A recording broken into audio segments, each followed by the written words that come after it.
Imam al-Ghazali, radiallahu anhu, his name is Muhammad bin Muhammad al-Tusi. He had the laqab, which is a name that's given usually, people are given a laqab, like Sayyidina Hamza was called Asadullah.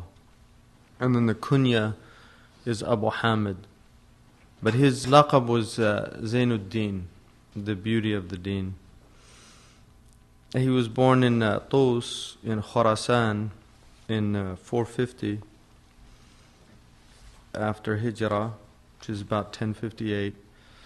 He was born into a very poor family. Not poor, extremely poor, but poor. His father was a weaver.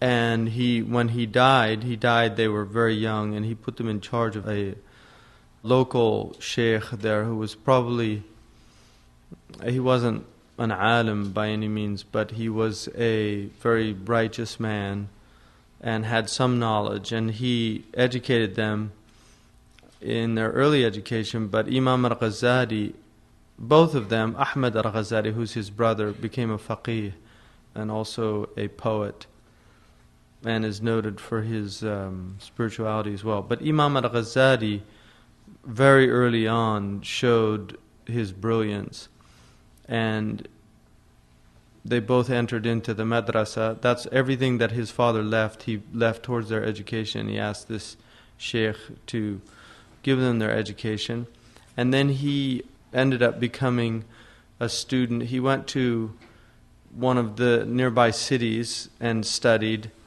And during that time, one of the greatest sheikhs of Islam happened to be in the area.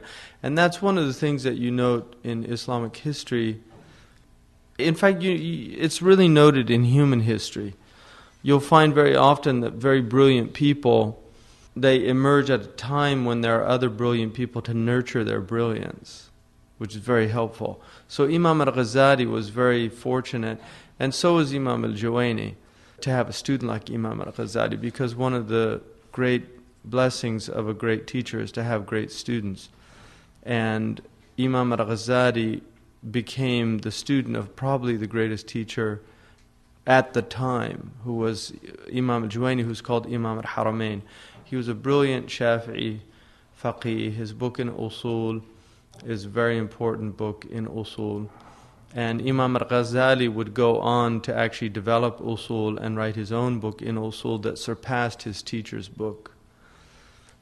Imam al-Juwayni was also a great theologian. So Imam al-Ghazali, his genius emerges in fiqh early on, Usul al-fiqh, and also in ilm al-kalam. These were the two areas that he was really a master of. And during that time, there was a lot of trouble in the Muslim world for a lot of different reasons, but partly because the period that he was living in was a period in which the creed of Islam was going through some transitions. First of all, the Mu'tazila were still very powerful, and the Mu'tazila, they were rationalists, and they were people that believed that the aql, the intellect, should actually be the criterion by which you judged matters of religion. So you put the Quran under the microscope of the intellect, and the intellect examined the Quran, and then the intellect determined how you viewed everything.